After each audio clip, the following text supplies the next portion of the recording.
Jeff Carlson gives us even more tips on taking control of iPhone photography. This is MacVoices. Today's MacVoices is supported by MacVoices After Dark. Uncensored, off-topic, and always off the wall.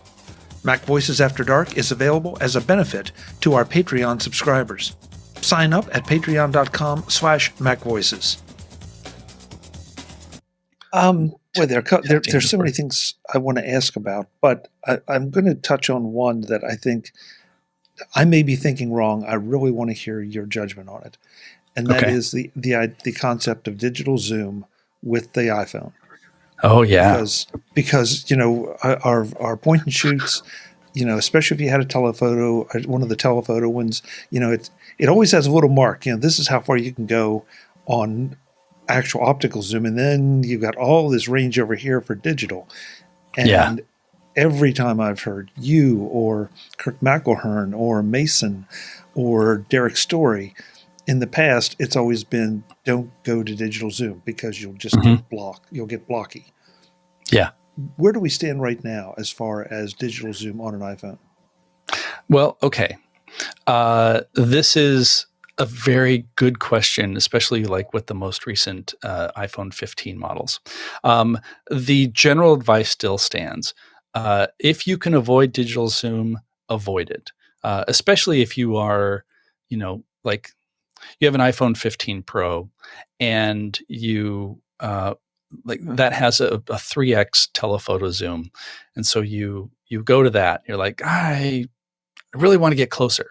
And so you can zoom way into like 9x or 15x. I can't remember what it is offhand, but it's significant. But when you do that, like you're going to get degraded image quality for sure. My general approach is if there's something very cool happening and you want to catch it, and that's the only way that you can catch it, like go for it. Don't be like, oh, the king just wandered by and therefore I can't take a picture of him because it's going to be past my 3x zoom level, whatever. Like don't do that. Go ahead, make the semi crappy picture of the once in a lifetime event. Like that's fine. Nobody's going to really critique you on it. Like, oh look, there's the Pope. Like actually some people that I know were at the Vatican on Easter and went to the Pope's, big service, and yep, that's the Pope driving by. Like, well, of course you're going to get a picture of the Pope, and you're not going to be like, oh, can somebody please take the Pope and redo this shot for us because I'd really like to get closer because a digital zoom would really not that's not going to happen. So if you need digital zoom to get the shot, then get the shot. But again, going back to this making photos with intent idea. If you really want the best quality photos, you want to stick to those optical levels. So, 3x or 5x, depending on your iPhone. Now, there's also a 2x.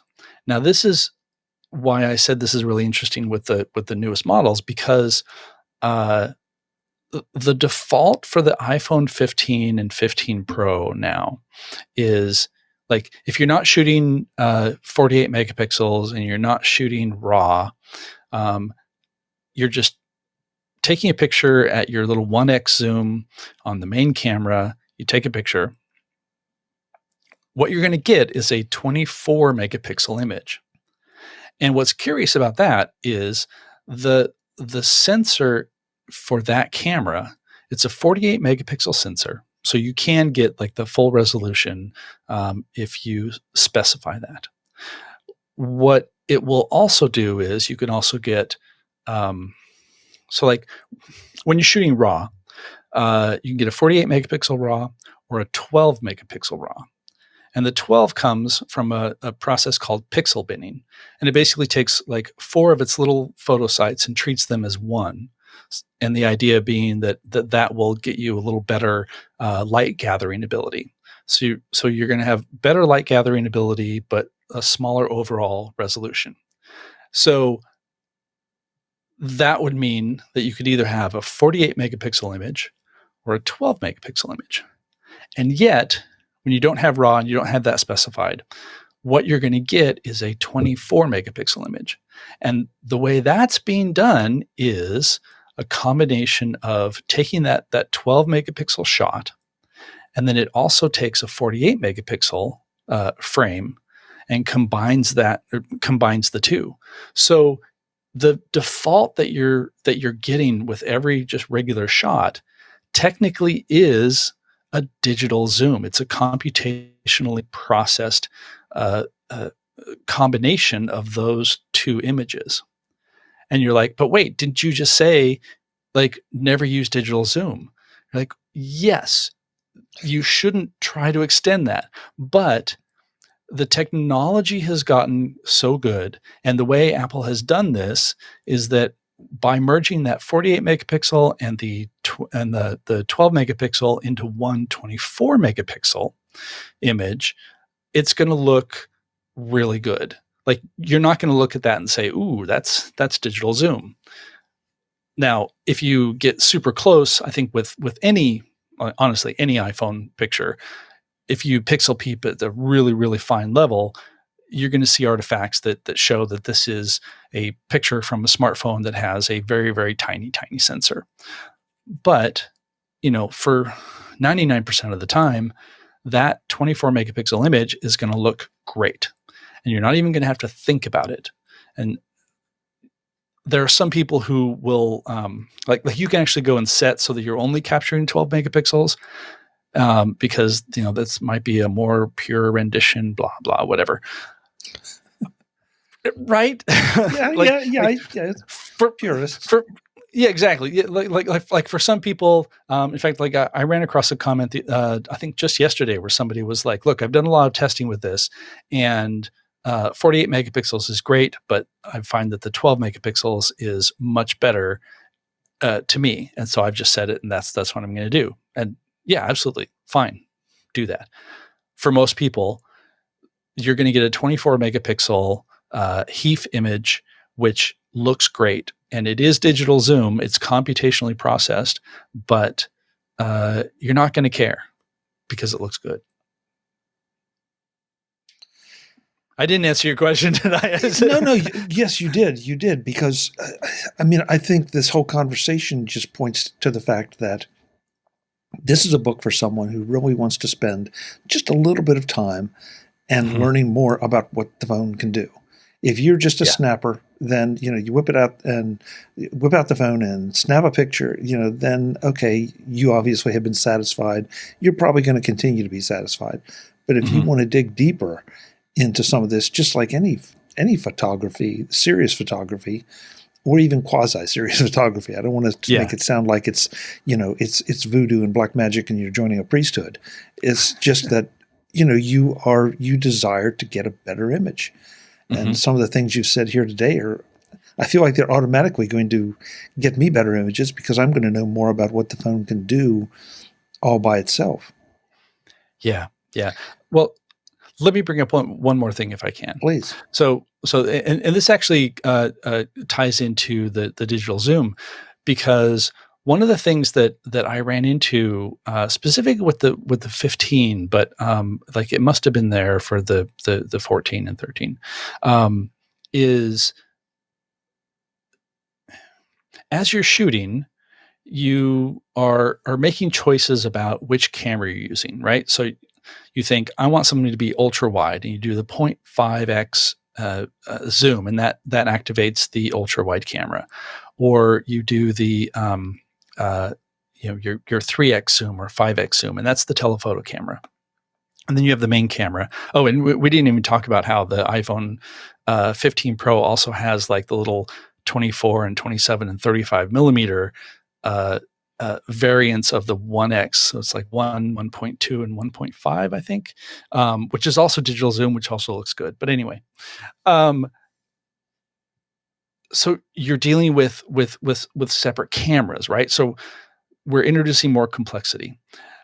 The Pro models also have a macro mode, and the macro mode is super, super cool because it lets you get up to 2 centimeters away from something. So, we're talking, bugs, leaves, all these really close up subjects. And when you move your phone close to something, it detects that you're close, and it will just automatically switch to that macro mode. And what it's doing is it's choosing the ultra wide camera, because the ultra wide camera, even though it has a really large field of view, it also has a very close focal distance. And so when you're taking a macro image, it's basically, using that camera because it can get that close. Well, I realized through trial and error, because I was getting really bad results, you really have to like start at the 1x camera, which is where you would normally be. Let it shift automatically into macro mode, where it's switching those cameras, and not start from a telephoto camera. So when you're shooting macro with other cameras, the tendency is, if you have a macro lens and you can zoom it way in, so your actual camera is not necessarily super close to the item that you're photographing, but you get a bunch of zoom for it. Well, I was like, okay, well, I'm not getting as close as I want, so I'm going to switch to the telephoto camera. And it gave me the composition that I wanted, which was just like some moss that was really cool looking. And I took that picture, and it switched it to the macro mode, because I was super close physically with the phone. And I was like, oh, this is going to be great, because I got really, really super close. And I looked at the image, and it was hot garbage. Because what's happening is the cameras are doing their best to keep the composition that you want. So what happened in that case was the telephoto said, I want like this little square of what you can see, but it needed to use the macro camera and the macro sensor for that. So what happened was I was basically getting like this itty bitty square of the ultra wide sensor, and then it was digitally zooming it to fit the size of that image that ends up being a 12 megapixel image. And so it was like digital zoom on top of digital zoom, and it just looked terrible. So I realized that, okay, you need to like fight against that urge to get really close. You're like, normally when I want to get close to something, I'll do the telephoto lens, because I can zoom in. And if you do that, you end up with garbage. And if you're not paying attention, you walk away, you're like, I got some really great shots. This is going to be a great day. And you go look at them later and you're just like, what happened? So like, there are complications that have been introduced that are completely hidden, because most people aren't going to run into them, and because Apple doesn't want you to have to think about this sort of complication. And, like, I'm not saying that Apple is doing this in a nefarious way. It's just that the intent is we're going to get the best picture that we can at the focal length that you have specified. And sometimes the camera will do different things in order to achieve that. One last example of that, and this has been around for actually quite a while. If you're in a low light situation and you are using, like, say, the telephoto lens. So the telephoto lens doesn't have as much light gathering ability as the main lens. The main lens has a wider aperture. So what the phone will do is it'll say, I don't think we can get a good image given these light levels. But if I use the main camera, that will let in more light and we'll get a better exposed image.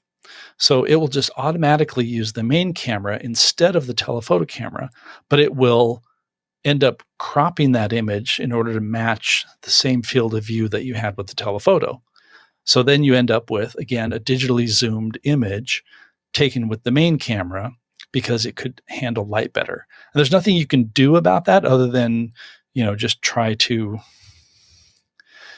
have enough light and all that. And also, for the most part, like, that switch is not terrible. It can be terrible depending on, but most of the time you won't notice it unless you're looking at the metadata that says, oh, well, this is a 77 millimeter equivalent, which is the 3x.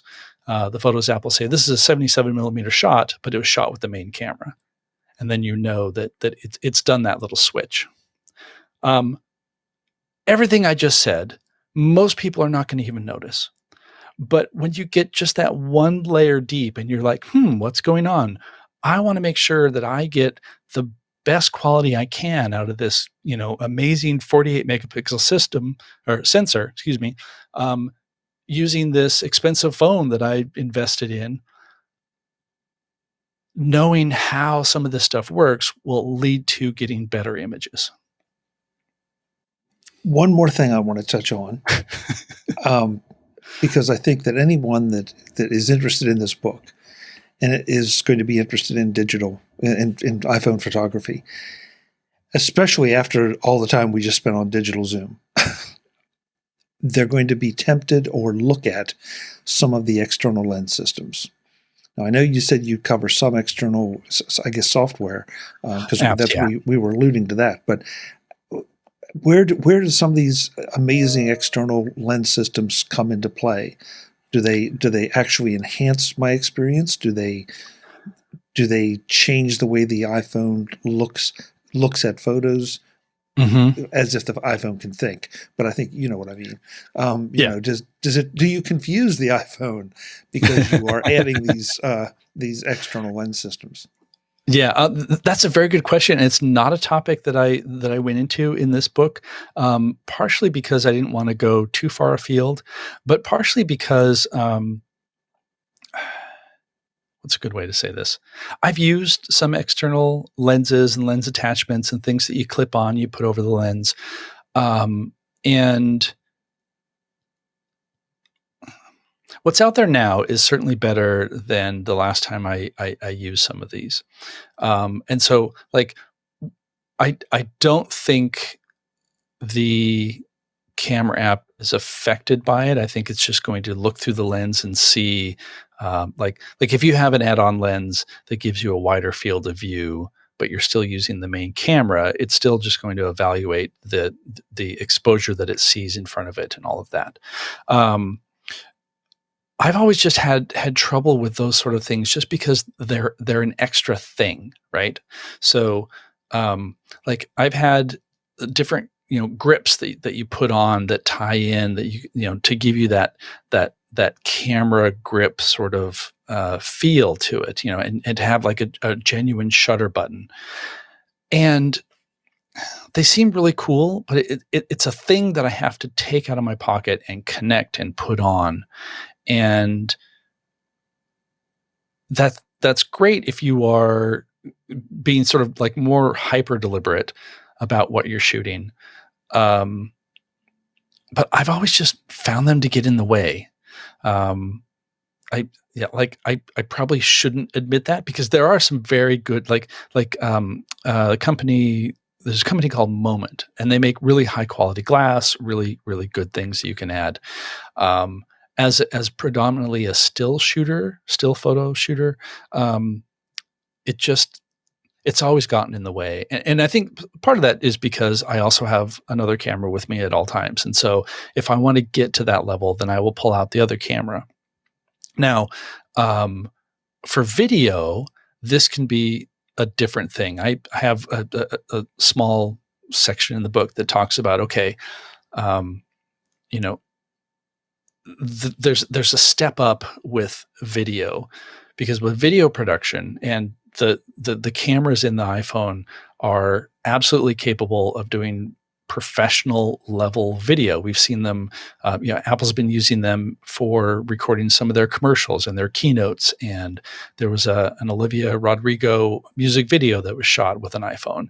And you would not know that unless they did these behind the scenes things on how they made this shooting with the iPhone.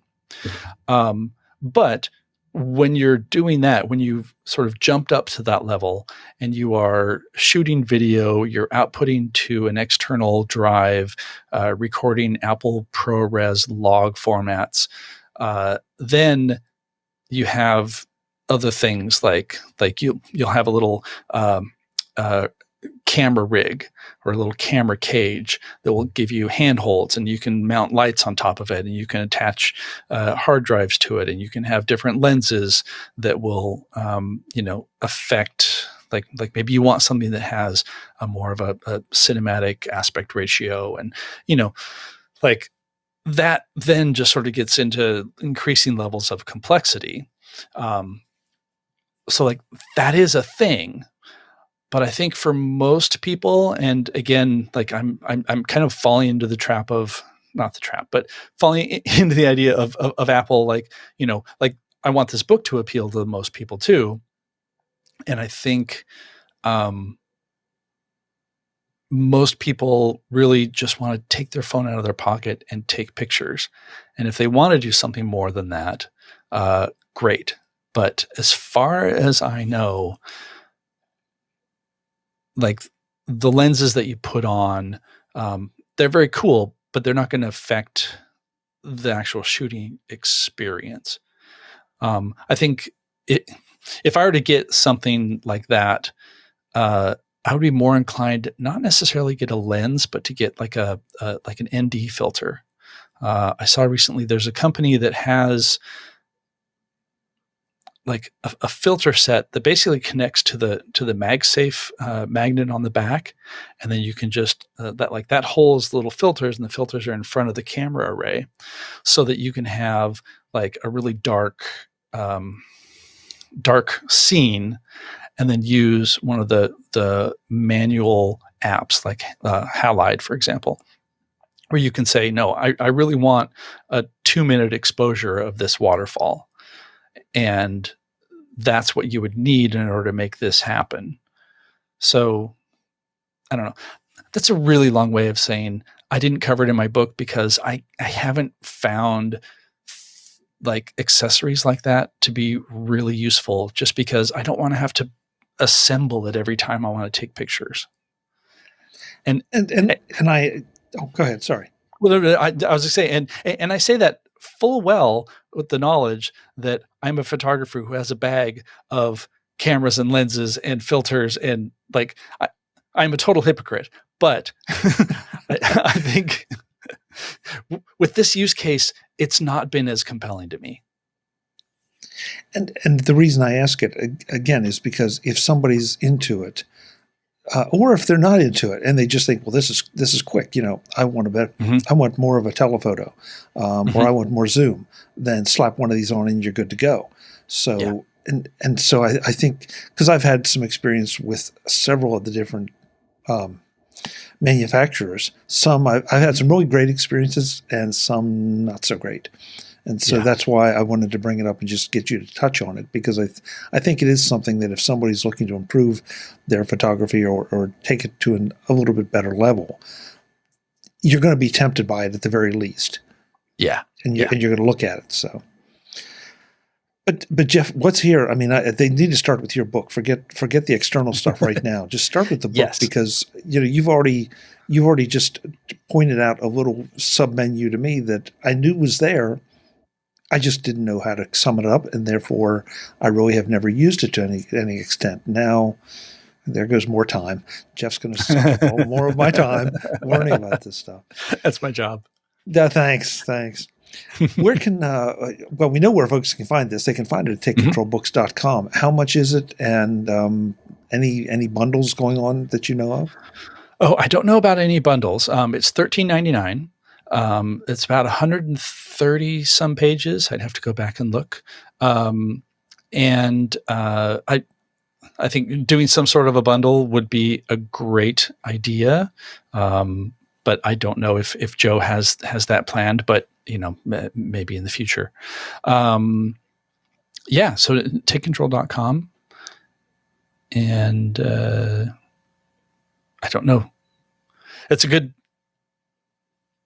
I totally lost the thread on that answer. Yes. Yeah. That's great, because I know sometimes you all do bundles. With a brand Yeah. new book, maybe not so much, because this one is sort of a standalone. Yeah. With the idea of who it's going to appeal to. So, Yeah. Folks, Jeff spent a lot of time on this, and to me, that just means that it's going to be very extensive and will help you do more with your iPhone. And so I know I'm going to enjoy learning more about my iPhone, even though this is number 15, and I've had it since the beginning. There's just so much more to learn. Yeah, always is. Before we let you go, what else are you into? Where else can folks keep up with everything you're doing? Because I know there are one or two other things that are that you have going on a regular basis. Yeah. So a few things. All right. Basically, jeffcarlson.com is where you'll find me and projects and things like that.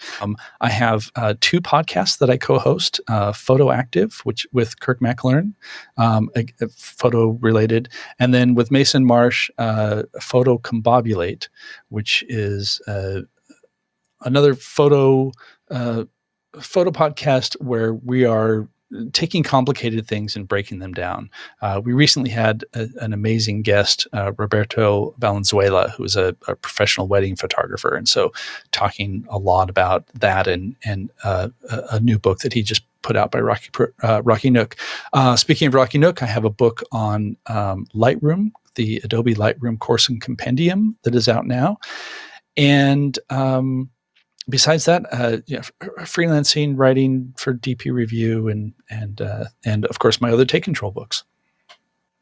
Great, Jeff. Thank you so much for the time. We took a little more than I expected, but I feel like I got a lot out of it. I hope everyone else did too.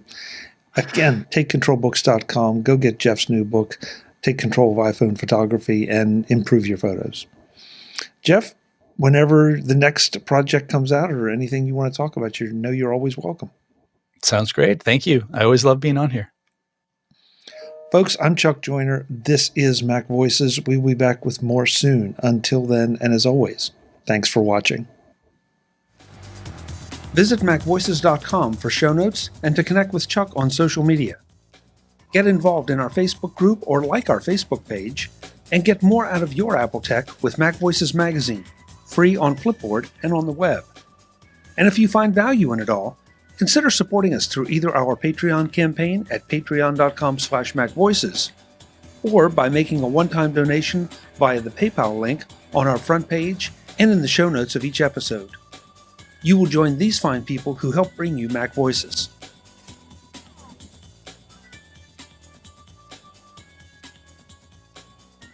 Advertising handled by Backbeat Media at backbeatmedia.com. Bandwidth provided by CacheFly at cachefly.com.